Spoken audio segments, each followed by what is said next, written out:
I always thought trust was like the foundation of your house. You build your life on it. You feel safe. You never even think about it until the day it cracks.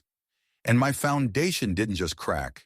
It was vaporized in a single, silent moment. It was a Tuesday. I came home early from a business trip because the client meetings had wrapped up faster than expected. I was almost giddy, thinking I'd surprise Lena, maybe take her out to that new Italian place she'd been hinting about. Our house had that quiet afternoon stillness. I dropped my bag by the door and called her name. No answer. Probably in the bedroom, I thought. I walked upstairs, a silly smile on my face, and pushed open the door. And there it was, the sight that would cleave my life into a before and an after. My wife, Lena, and my best friend since college, Mark. They were in our bed, in the sheets Lena's mother had given us for our wedding. They were so entangled they didn't even hear me at first. The world didn't slow down. It just stopped. The air vanished from my lungs. I didn't scream. I didn't say a word. I just stood there, a statue of pure, uncomprehending shock. It was Lena who saw me first. Her eyes snapped open, wide with a terror I had never seen before. She gasped and scrambled back, pulling the sheet over herself. Mark turned, and the look on his face, a mixture of sheer panic and guilt, was the final confirming nail in the coffin of my old life. I remember the sound that came out of my mouth then. It wasn't a word. It was just a short, sharp exhale, like I'd been punched. I turned around and walked back down the stairs. I sat on the sofa in the living room, my hands perfectly still on my knees. I heard the frantic whispering, the rustling of clothes. A few minutes later, Mark came down, his face pale. He started stammering. "Alex, man, I'm so sorry. It was a mistake. It just happened." I looked up at him, and my voice was eerily calm. "Get out of my house." He left without another word. Then Lena came down. She was crying, her body shaking with sobs. She tried to touch me, but I flinched away as if her fingers were on fire. "Alex, please," she begged. "It meant nothing. We were drunk. It was one time." I finally looked at her. "How long?" She hesitated, and that hesitation told me everything. A few months," she whispered. "A few months. My best friend and my wife. For months. They had been laughing with me, having dinners with me while this was going on behind my back. The betrayal was so profound it felt like a physical weight on my chest. I stood up. "I'm going to a hotel. I want you gone by the time I come back tomorrow. Take your things. I don't care where you go." The next few weeks were a blur of numb agony.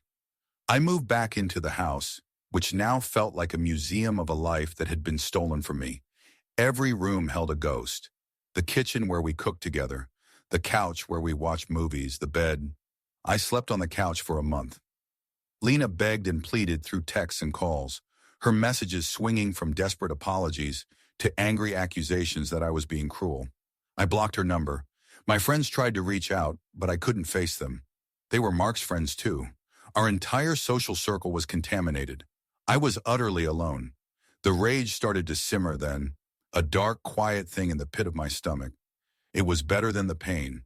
The pain made me want to disappear. The rage made me want to act. I couldn't just let them walk away from this. They had shattered my life without a second thought. I didn't want a screaming match. I didn't want a physical fight. I wanted something deeper, more permanent. I wanted them to feel a fraction of the emptiness they had created in me. And that's when the plan began to form.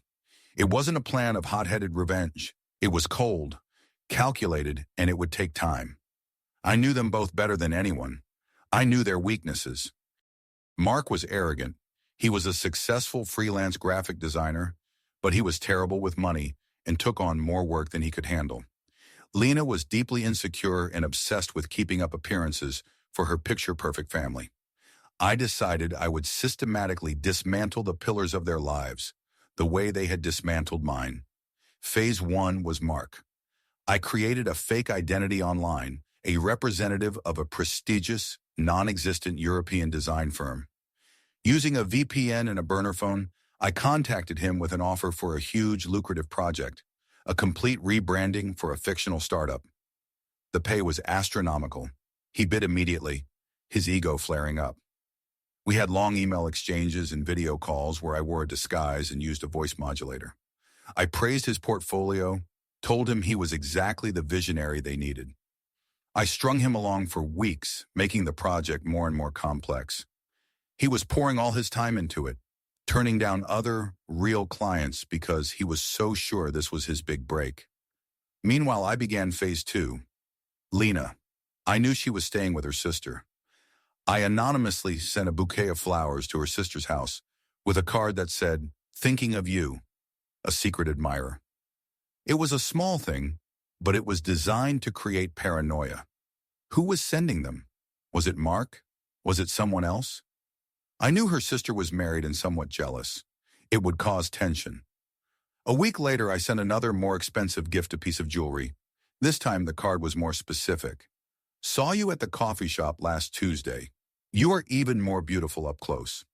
There was no coffee shop encounter. It was pure fiction, designed to make her sister question Lena's story and make Lena herself feel watched, unstable.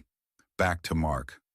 After he had spent almost 2 months working tirelessly on the project, I had the fake firm send him an email. It stated that due to unforeseen financial issues with their primary investor, the project was being put on indefinite hold. They expressed deep regret and promised a kill fee, a small fraction of the promised sum for his work. The email was a masterpiece of corporate cruelty. I watched his social media. The posts about big things coming vanished. He went quiet. I heard through the grapevine he was in serious financial trouble because he had turned down so much work. He was stressed, drinking heavily. Good. Let him taste failure. Now it was time to bring it all together. I discovered through a mutual acquaintance that Lena and Mark had, predictably, started seeing each other openly. Their relationship, born from betrayal, was clearly fragile. This was my moment. I planned a trip. I booked a 2-week vacation to Greece, a place I'd always wanted to go with Lena. I made sure to post about it subtly on social media, a picture of my passport and a guidebook, with a caption about healing and finding myself. I wanted them to see I was moving on, that I was doing fine without them. But that was just the setup. The day before my flight, I executed the final move. I created an anonymous email account. I sent an email to Lena. The subject line was, "The truth about Mark." The body of the email was simple. It contained the entire email chain between me, as the fake firm, and Mark. It showed how easily he had been manipulated, how desperate he was for success, how he had bragged to us about landing this huge client while his personal life was a mess. I didn't write a single additional word. I let the evidence speak for itself. Then I sent an email to Mark. The subject line, "The truth about Lena." This one contained screenshots of fabricated text messages I had created using an app. The messages between a fake number and Lena's real number implied that Lena had been emotionally confiding in another man, the secret admirer, during her relationship with Mark, complaining about Mark's failures and instability. It was a lie, of course, but it was a plausible one, built on the seeds of paranoia I had already planted. I sent the emails. I turned off my phone. I got on the plane to Greece, and for the first time in months, I felt a profound sense of peace. I was cutting the strings. I spent 2 weeks in Santorini. I didn't check my social media. I didn't check my email.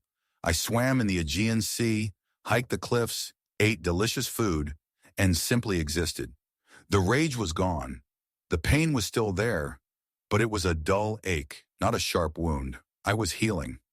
When I returned, I turned my phone back on. There was a cascade of messages from old friends.